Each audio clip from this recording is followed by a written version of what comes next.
जय हिंद प्यारे दोस्तों, मैं अरुण सर आपके अपने YouTube channel ES Aparna classes में स्वागत करता हूं।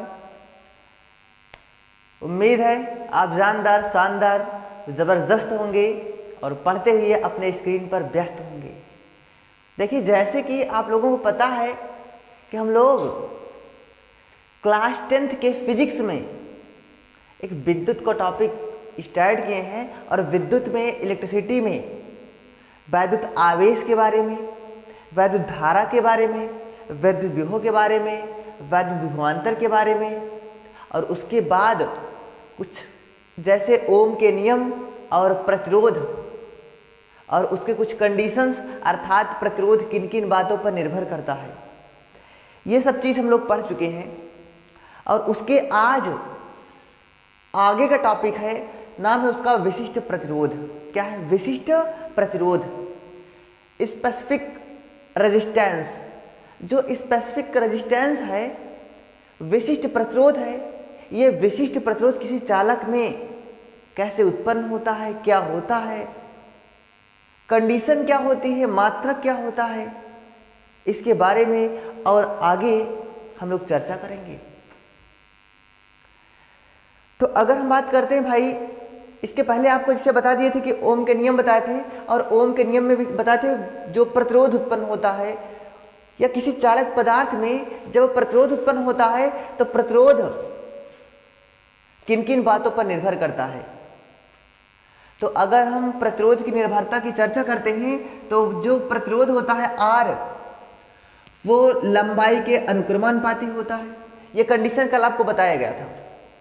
ये कंडीशन कल आपको बताया गया था कि प्रतिरोध जो होता है वो रेजिस्टेंस होता है, जो प्रतिरोध होता है वो किन किन बातों पर डिपेंड करता है, किन किन बातों पर निर्भर रहता है, अर्थात किन किन बातों पर ये डिपेंड करता है, हम कह सकते हैं।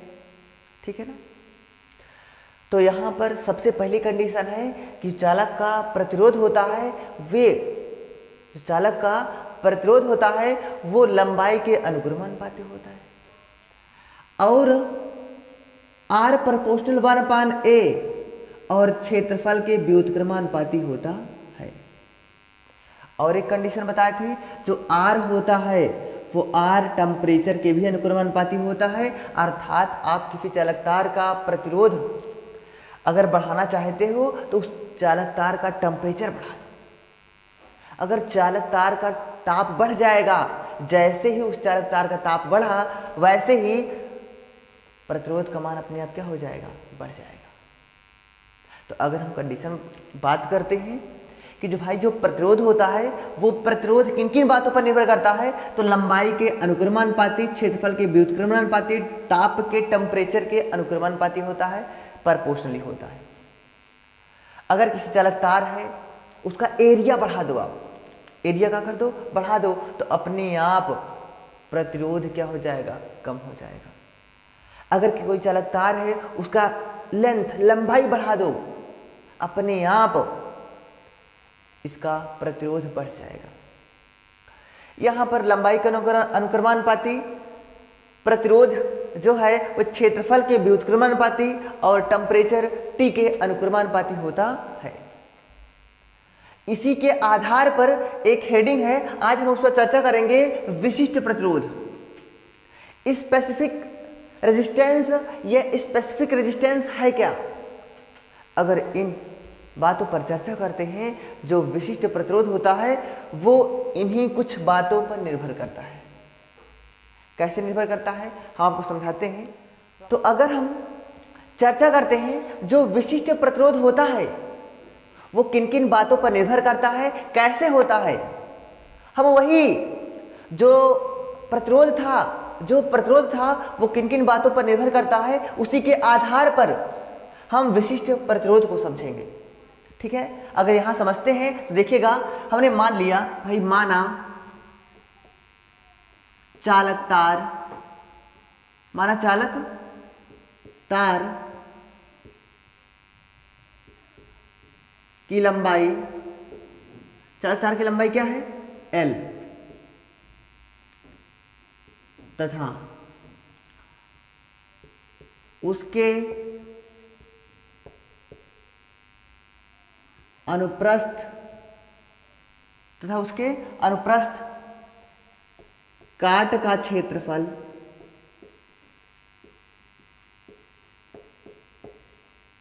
ए है। हमने मान लिया भाई कोई चालक तार है, अगर उसकी लंबाई l है तथा उसके अनुप्रस्थ काट का क्षेत्रफल, अनुप्रस्थ काट का क्षेत्रफल का मतलब होता है कि वो जो तार है उसका कुछ भी एरिया होता है, तार का जो कुल एरिया होता है वो कहलाता है अनुप्रस्थ काट का क्षेत्रफल ए है।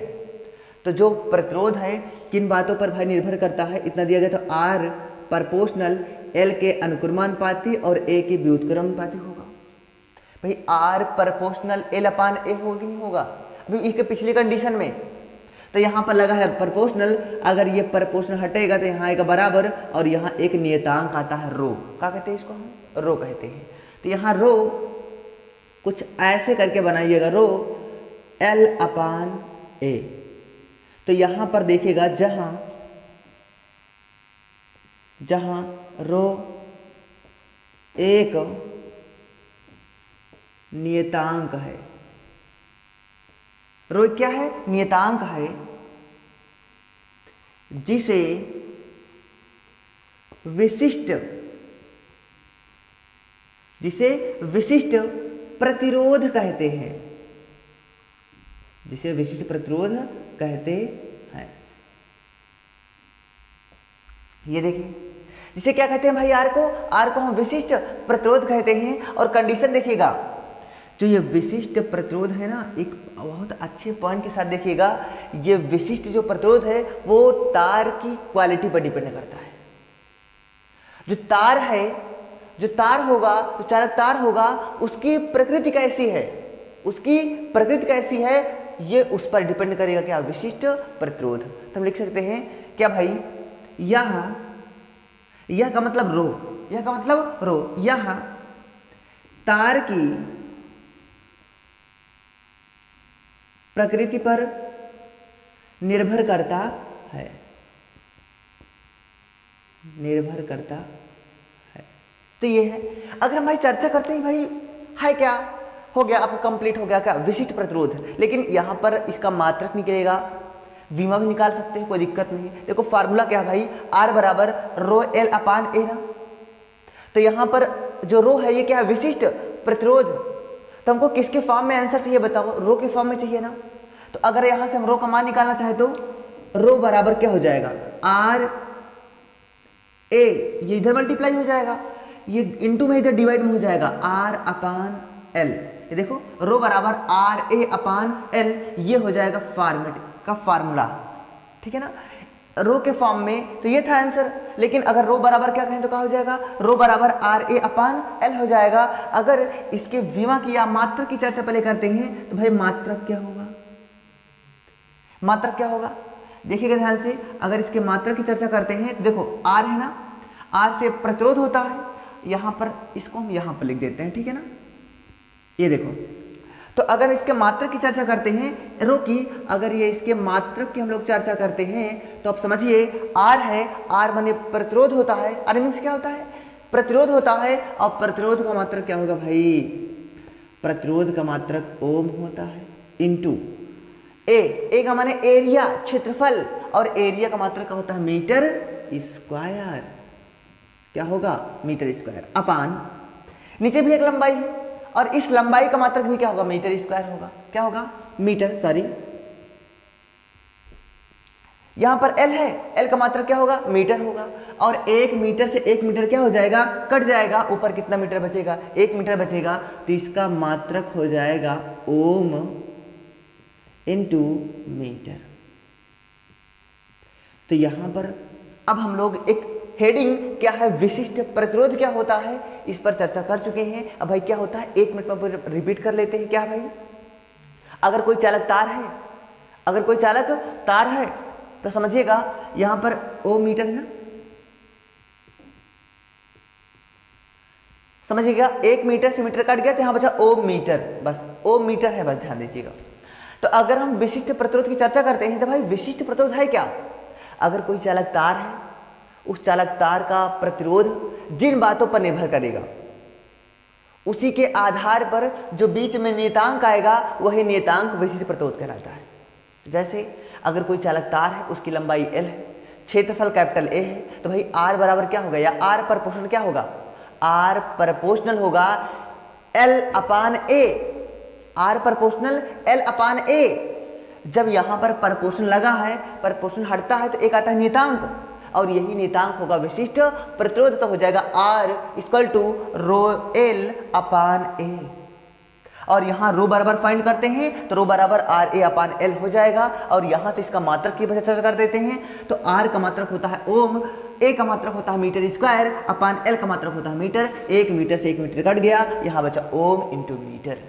कहाँ बच गया, ओम इंटू मीटर। तो यहाँ पर हम लोग एक बहुत अच्छे तरीके से एक हेडिंग कंप्लीट कर लिए हैं, विशिष्ट प्रतिरोध। इसके आगे की बात करते हैं, इसके आगे जो हेडिंग होगी हमारी, ये हेडिंग होगी भाई प्रतिरोध तो निकल आया है, भाई प्रतिरोध निकल आया है। अब प्रतिरोध के बाद हमारी हेडिंग आएगी प्रतिरोधों का संयोजन, जो चैप्टर के लिए बहुत ही अहम है। ठीक है, बहुत शानदार तरीके से, बहुत अच्छे तरीके से धैर्य से समझिएगा। इसके बाद हेडिंग क्या है, प्रतिरोधों का संयोजन। तो हम लोग चर्चा करते हैं प्रतिरोधों के संयोजन में। ठीक है, हाँ, तो अगर हम चर्चा करते हैं भाई प्रतिरोधों के संयोजन में, तो प्रतिरोधों का संयोजन, देखो संयोजन माने होता है जोड़ना, संयोजन माने का होता है जोड़ना। अर्थात अगर आपको कई प्रतिरोध दे दिया जाए, या अब मान लो आपके घर है, आपके घर में ढेर सारे रेजिस्टेंस हैं, जैसे पंखा हो गया, कूलर हो गया, फ्रिज हो गया, लाइट हो गया, टीवी हो गया। ठीक है, ये सब एक तरीके से आपके घर में जितने सिस्टम लगाए गए हैं, जितने भी सिस्टम लगाए गए हैं, उनका कुछ ना कुछ अपना प्रतिरोध होता है। भाई कुछ ना कुछ होगा, तभी तो करंट खींचता है, और तभी तो बिजली खर्च होती है, और तभी तो आपको बिल देना पड़ता है। ठीक है, अगर बिल दिया जाएगा तो समझना ध्यान से, अगर बिल दिया जाता है तो क्या बिना रेजिस्टेंस के, बिना प्रतिरोध के बिजली खर्च होती है? अगर प्रतिरोध होगा तभी तो बिजली खर्च होगी।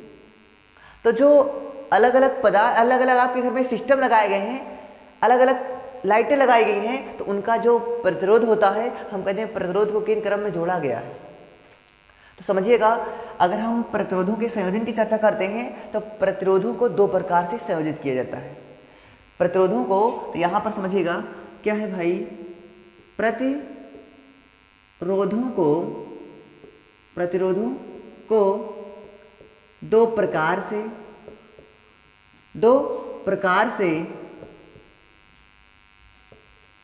संयोजित, दो प्रकार से संयोजित किया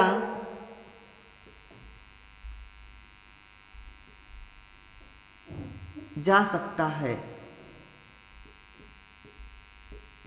किया जा सकता है। इसका तात्पर्य यह है कि देखो, सामान्यतः हम बता रहे हैं, ठीक है ना, एक मिश्रित क्रम भी होता है, लेकिन सामान्यतः आपसे जब श्रेणी और समांतर ये दो क्रम जान जाओगे तो अपने आप मिश्रित खुद ही जोड़ लोगे। ठीक है ना।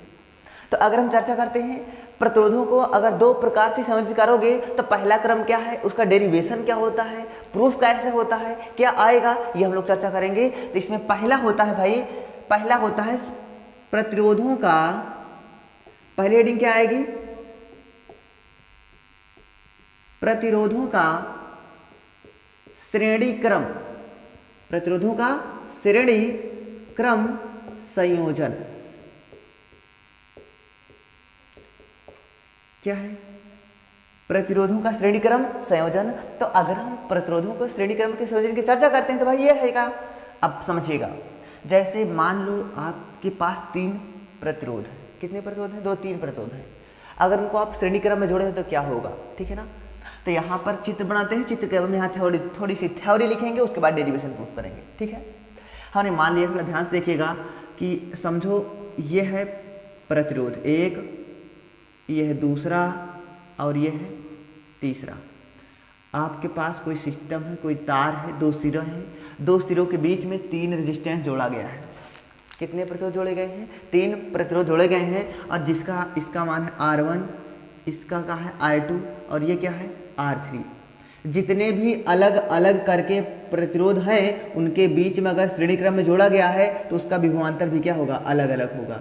इसका विभवांतर V1, ये इसका क्या है V2, ये इसका क्या विभवांतर है V3। ये सिरा ए और बी है। सिरा क्या है भाई? ए और बी। तो ए और बी सिरों के बीच कितने रेजिस्टेंस जोड़े गए हैं? 3। R1 R2 और R3। कितने विभवांतर निकलेंगे? 3। V1 V2 और V3। मतलब श्रेणी क्रम में जितने प्रतिरोध जोड़े जाएंगे उनका अलग अलग क्या निकलेगा? विभवांतर। परंतु समझिएगा, विभवांतर भले ही अलग अलग हों, लेकिन श्रेणी क्रम में जो धारा बहती है वो धारा सभी रेजिस्टेंस में समान जाती है। आई एम्पीयर की धारा बह रही है तो सभी में आई एम्पीयर की धारा जाएगी। ठीक है ना, ये कंडीशन याद रखिएगा। तो देखिए चित्र है, तो हम लोग कह सकते हैं कि जो प्रतिरोधों का श्रेणी क्रम संयोजन होगा, प्रतिरोधों के श्रेणी क्रम संयोजन में धारा समान जाएगी, प्रतिरोध अलग अलग होगा। जो क्रमशः R1 R2 R3 होगा और जो विभवांतर होगा वो क्रमशः V1 V2 और V3 होगा। ये यहाँ पर ठीक है ना। उसके बाद जो धारा जाएगी वो आई जाएगी। तो यहाँ पर लिख सकते हैं हम लोग कि माना, बात समझिएगा थोड़ा सा, माना 3 प्रतिरोध क्रमशः R1, R2, R3 जो किस क्रम में जुड़े हैं? श्रेणी क्रम में जुड़े हैं। जो श्रेणी क्रम में जुड़े हैं, लिखो प्रत्येक, या इनके लिखो, इनके प्रत्येक सिरों के बीच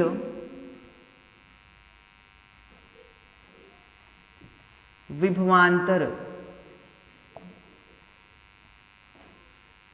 V1 क्रमशः V1, V2, V3 है। ये देखो, देखिए स्टार्टिंग में चित्र बनाने के बाद अगर 2-3 लाइन जब थ्योरी लिख जाती है ना, अगर थ्योरी लिखी जाती है तो इसमें क्या होता है, जो एग्जामिनर कॉपी चेक करता है वो आपका जो चित्र होगा उसको हिंदी देख करके ये बहुत उसके अंदर एक अलग सी भावना उत्पन्न होती है, जिसके आधार पर एग्जामिनर से नंबर छीनने में आसानी होती है और एग्जामिनर आसानी से नंबर दे देता है। ठीक है, तो यहाँ पर डायरेक्ट हम लोग डेरिवेशन ना करके थोड़ा सा चित्र गायब में लिख दिए हैं कि भाई क्या है इसमें। माना 3 प्रतिरोध क्रमशः R1, R2, R3 हैं जो श्रेणी क्रम में जुड़े हैं और इनके सिरों के मध्य विभवांतर V1, V2 और V3 है। और इसमें धारा क्या प्रवाहित हो रही है? I प्रवाहित हो रही है। धारा I प्रवाहित हो रही है। तो इसमें यहाँ पर हम क्या करते हैं, यहाँ पर हम रूल्स लगाते हैं, नियम लगाते हैं। क्या? विभवांतर अलग अलग है। विभवांतर क्या है? अलग अलग है। तो अगर विभवांतर अलग अलग है तो इस कंडीशन में हम क्या करेंगे, तो समझिएगा, तो जिससे यहां पर तो कौन से नियम सब लोग फॉलो करते हैं? आपको पता है ओम का नियम होता है V बराबर IR। V बराबर क्या होता है? IR। जहां पर धारा V बराबर IR ओम का नियम होता है, तो यहाँ पर विभवांतर सबका अलग अलग है, प्रतिरोध सबका अलग अलग है, लेकिन धारा क्या है? समान है। धारा क्या है? समान है। तो यहाँ पर हम लोग क्या चर्चा करेंगे? हम लोग अलग अलग विभवांतर का मान प्राप्त करेंगे। तो भाई क्या हो जाएगा, तो यहाँ लिखें V बराबर IR से, V बराबर IR से, तो V1 बराबर क्या होगा? IR1, कामा V2 बराबर क्या होगा? IR2, कामा V3 बराबर क्या होगा? IR3। भाई V1, V2, V3 तीनों को मान निकल आया। अब देखो अगर श्रेणी क्रम में है तो तीनों विभवांतर, जो परिणामी विभवांतर होगा, तीनों विभवांतर का जोड़ा जाएगा ना।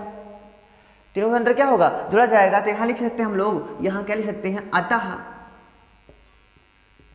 अतः परिणामी विभवांतर V बराबर क्या होगा भाई? V1 परिणामी विभवांतर यहां पर लिखते हैं V बराबर V1 plus V2 plus V3। तो यहां पर V इक्वल टू V1 का मान कितना दिया है IR1, V1 का मान कितना दिया है भाई, V1 का मान IR1 प्लस V2 का मान IR2 प्लस V3 का मान IR3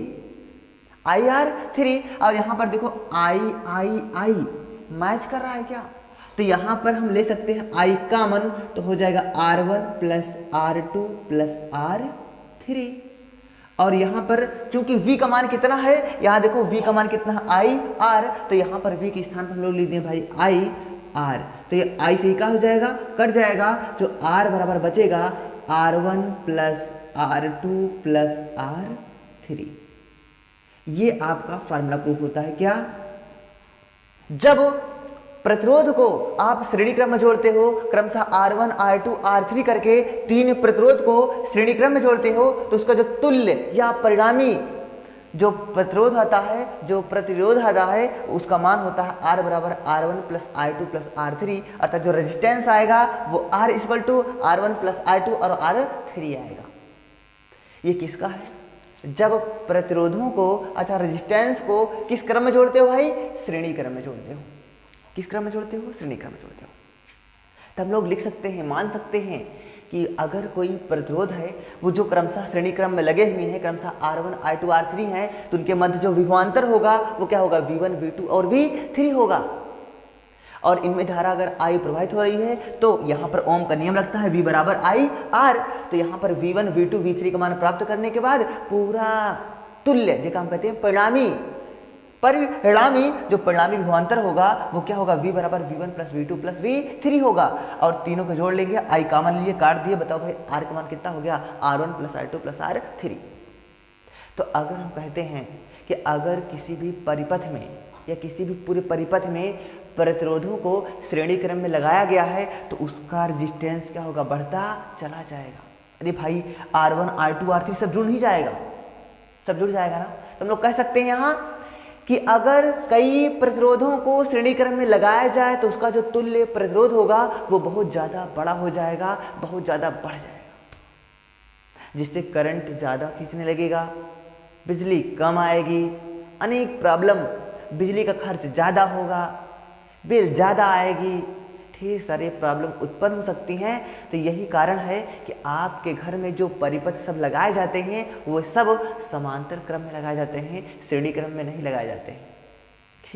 ठीक है, क्यों, क्योंकि अगर प्रतिरोधों को यहाँ पर श्रेणी क्रम में जोड़ा गया तो सबका रेजिस्टेंस बढ़ जाएगा, सबका रेजिस्टेंस जुड़ जाएगा, और जब सबका प्रतिरोध जुड़ेगा तो बिजली का बिल ज़्यादा आएगा, करंट ज़्यादा खाएगी, ठीक है, खर्च ज़्यादा होगी, इससे बिजली का बिल ज़्यादा आएगा। इससे बचत करने के लिए ढेर सारे पूरे सिस्टम को मिला करके हम लोग सभी घर का परिपथ किस क्रम में जोड़ा जाता है, समांतर क्रम में जोड़ा जाता है। तो आज यहाँ से आपकी ये क्लास स्टॉप होती है। इसके आगे प्रतिरोधों का समांतर क्रम संयोजन दिखाया जाएगा, ठीक है। तो उसके आधार पर हम लोग न्यूमेरिकल करना स्टार्ट कर देंगे।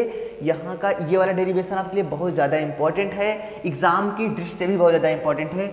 ये है भाई वेरी इंपॉर्टेंट, बात समझिएगा। ये आपके क्वेश्चन के लिए, आपके पेपर के लिए बहुत ज़्यादा इंपॉर्टेंट है। बहुत अच्छे कंटेंट के साथ समझिए, आनंद लीजिए, मस्त रहिए, ज़बरदस्त रहिए, ठीक है। जय हिंद।